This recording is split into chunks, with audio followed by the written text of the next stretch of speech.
Hey now, RotoGrinders, welcome to week 3 of the NFL preseason. It is a Friday night. We are playing a 3-game slate on DraftKings and FanDuel. Joining me to talk about this wonderful sporting event with absolute heroes of the game, Kyle Murray. I'm Chris Gimino. Kyle, what is going on here with the preseason? Why does every game absolutely stink? Well, it's probably because all these guys who are, playing aren't the guys that are going to be seeing on Sundays come 2 weeks from now. So it's probably a big reason why we did see some points last night. Unfortunately, it was a game in which I bet the under, where there was 14 points scored in the last 4 minutes of the game. So that one stung. But nonetheless, we have 3 more games here, and I have some more bets and scores and odds too. So hopefully we can get some winners there. But preseason coming to a close. We only have a few slates left, so hopefully we can make the most out of it. Yeah, and tonight is going to be another one of those slates where it just doesn't really pop off the page. Like there's no like, oh my God, you've got a lock button in this particular player or that particular player. Last night wasn't too different than that. There was certainly some plays that stood out, but nobody that was just like absolutely electrifying. And that's exactly what I think we're dealing with here on this slate as well, which will leave things open to ambiguity, possibly some game theory. And at the quarterback position, I think that is maybe one of the prime examples of where this stands out. Kyle, who is the top quarterback this week, or I should say this particular Friday night? Because to me, I think you could go a couple of different ways.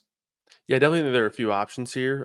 So I guess we'll break it down and hopefully we can make a case for all of them. But at the top right now in the sheet that we have for the core articles, the core plays article, Trevor Lawrence is at the top right now. But there is like a little bit of uncertainty here at this playing time. Peterson came out and said, that they're going to play a full half. I wouldn't necessarily take that for the 100% truth. He said that last year as well, and they played a quarter and a half.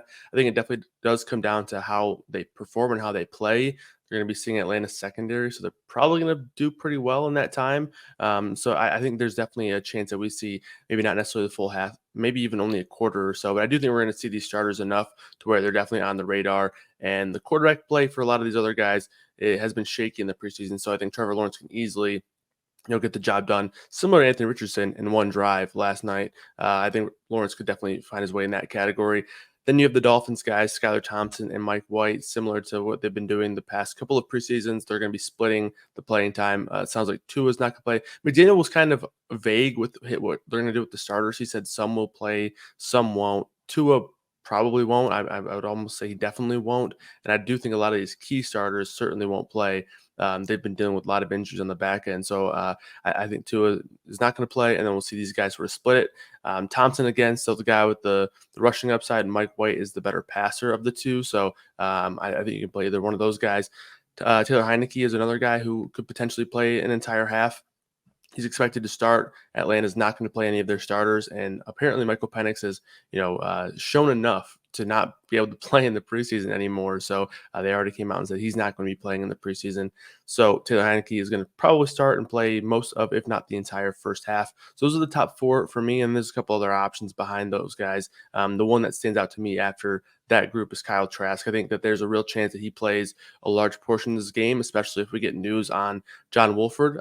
Still have Wolford in the projections right now. He's dealing with a rib injury. He came out and said that he wants to play and that he can play and he's trending towards playing, but who knows if he has, the final say there. So if he is ultimately out, it would be just John Wolford after Baker Mayfield exits, which we're only expecting to be a couple of drives for Mayfield. So Trask could potentially be in line for big playing time. So we'll have to keep our eyes out on there for Wolford in Tampa Bay. The Penix thing is weird. I'm just going to come out and say it. Like, you can't really draw like a clear conclusion of why they would do this. And the only one that I can think of is that they're like hiding some secret. Kirk Cousins isn't going to play week 1 or something like that.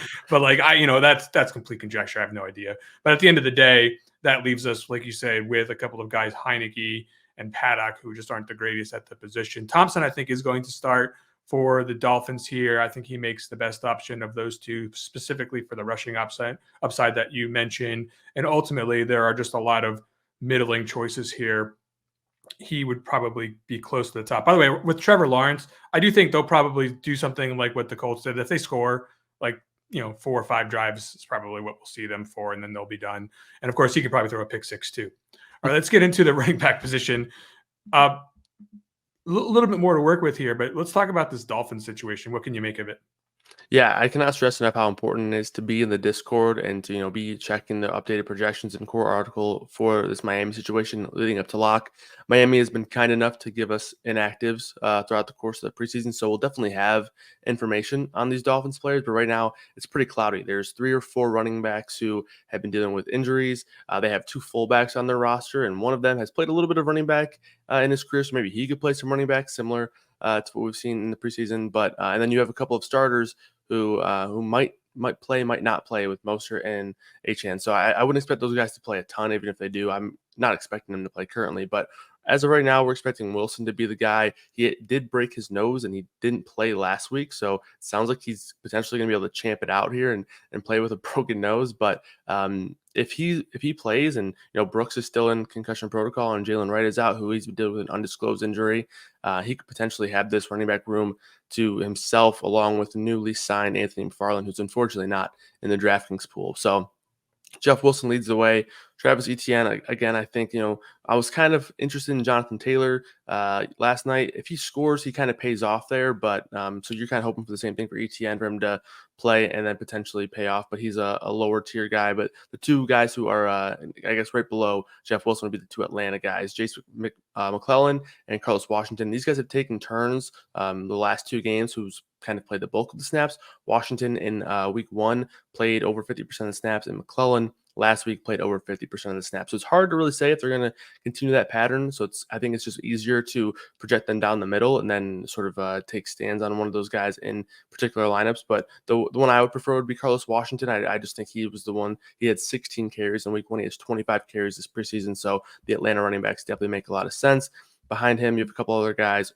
Sean Tucker's in play, Isaac Gorendo, and Dylan Lobb. Dylan Lobb is a guy who I potentially see having some risk of not playing too much in this one because of the fact that he's got a special teams and potentially a third down role to fight for in the regular season. And the Raiders seem to just want to be out on guys who might be key players playing in this one. But he definitely still has a role to fight for there, with Madison seemingly involved in third downs for the regular season.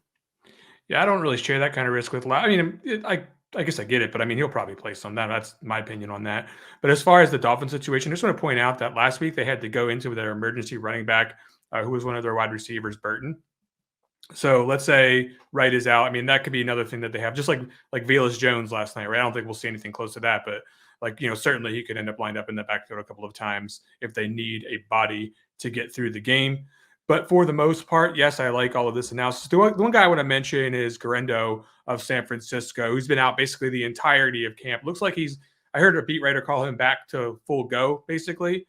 So if they want to see reps from him, there's someone that beat writers are speculating will actually make the team. I'm not sure exactly what the probability of that is or how much he's going to play tonight, but there is definitely some upside there if he's somebody who has not taken snaps so far in games this season that they want to see any kind of extended run for. Let's get into the wide receiver position. Who are you liking this week? Yeah, wide receiver position, there's definitely some good names here. Miami seems pretty short in terms of their wide receiver room with some injuries. There's a couple names that are a little bit murky in terms of the injury situation. So again, make sure you're checking back on that news there. But Omar Kelly, who's a beat writer for the Miami Dolphins, came out, I think it was Wednesday or Tuesday practice, and said that there was only 7 healthy receivers practicing. And then obviously we're probably not going to see a ton of Tyreek Hill and Jalen Waddle. I'm expecting them not to play at all. Eric Ezukanma is an interesting option there. Malik Washington is probably my favorite here for the Dolphins. He's been a guy who hasn't really produced the way that we've been sort of wanting to, but I think he's another guy who has a ton of potential talent. I know he is a guy who's arguably going to be maybe the leading candidate for this wide receiver 3 role, with River Craycraft expected to miss some time. You mentioned Daquan Burton. He could potentially have that running back role while also playing some wide receiver snaps. So I think that gives him a nice advantage there. And then Anthony Schwartz is a guy that stood out for Miami, just as a guy who has missed time throughout this training camp. And, I do think that he's potentially going to be a guy that maybe is able to make up for some time in this game. And obviously with a thin wide receiver room, we know Schwartz has some speed. Throw it back to last year when we were rostering Anthony Schwartz last year at Cleveland, and he went out there and played 100% of the snaps and didn't get targeted. And he was just absolutely doing conditioning out there. But nonetheless, he has a lot of speed, and I know Miami likes those guys. So he also is a guy that stands out at the wide receiver position. For the San Francisco side, you have a couple of interesting names. Jacob Cowing would be my favorite. He played 89% of snaps last week. They're expecting to play their starters a little bit. Debo might not even be one of those starters that plays, but if he does, I'm not expecting any more than a drive or two. And they have a lot of injuries, right? Juwan Jennings has been banged up. Obviously, Brandon Ayuk's holding out. So it's going to be a lot of potential snaps here for some of these wide receivers. Cowing is definitely one of them. Ronnie Bell also played 80% of snaps last week, so I like both of those guys quite a bit. So San Francisco and Miami seem to have the thin wide receiver rooms. For Atlanta, there's a couple of guys that stand out as well. Casey Washington has had 16 targets this preseason so far, and he has and like 0 receptions too, by the way. Yeah. He had an okay game in week 1, but last week was a little bit of a snooze fest. We were kind of wondering if he was going to even play, and then he ended up being healthy for the game. But Chris Blair had a big game last week, so he could be a potential guy to step in there. So those are the 2 Atlanta guys that stick out to me. And then for the Raiders, you have a couple of guys, Wilkerson being my favorite. Trey Tucker's the guy who's been awesome this preseason. I wouldn't go too crazy there. I think he could potentially be one of those guys that ends up not playing much, if at all. I think he's maybe potentially just earned this wide receiver 3 role for the Raiders. And then last guy I'll touch on is probably my favorite receiver, Brian Thomas. He's a guy who will play with the starters, obviously, but I think he's also a guy who could potentially see time after the starters leave, especially if it's one of those deals where the starters are really efficient and they only play a couple of drives, and Thomas could play, the entire first half or maybe even, just into the second quarter. But Thomas, similar to Adonai Mitchell, I think could have a drive where he has a couple catches and finds the end zone. I like Thomas quite a bit tonight. Yeah, I was thinking the same thing on Thomas. I was thinking the same thing on the San Francisco guys. Cowing and Bell certainly played a lot last week. That could repeat itself. And I'm not sure if you mentioned Chris Blair or not, but he was certainly somebody who stood out for the Falcons last week. At the tight end position, as is typical for a 3-game preseason slate, not the most exciting. Who do you like here? Yeah, definitely.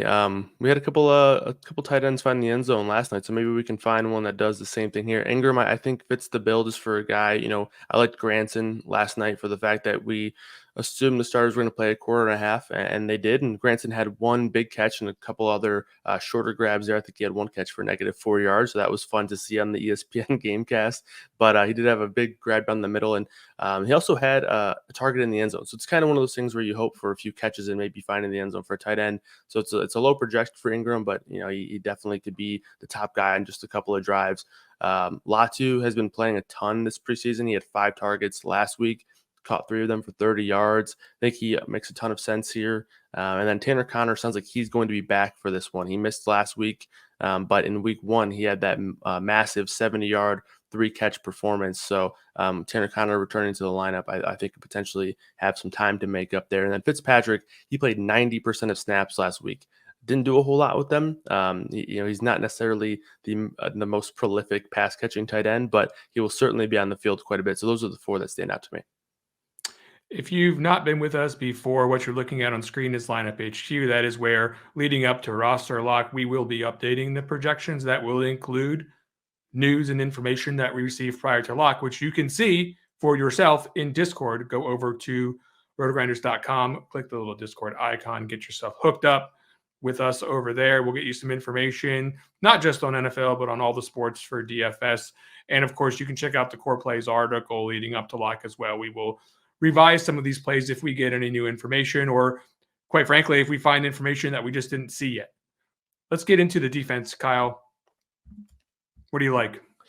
Yeah, the top defense that stands out for me is the 49ers. Just when you're looking at some Vegas numbers, which has been pretty helpful in terms of just roster and defense. And again, a lot of times it is pretty lucky. You kind of just have to hope that your defense is the one that makes the plays. And like for example, last night the Bears defense wasn't necessarily one that a ton of people were on, but they had the pick 6. Shout out to Anthony Richardson for that one. But 49ers, they're 8.5-point favorites here. And it's only a 32.5-point game total in this one. So the Raiders have by far the lowest implied team total. So 49ers up at the top.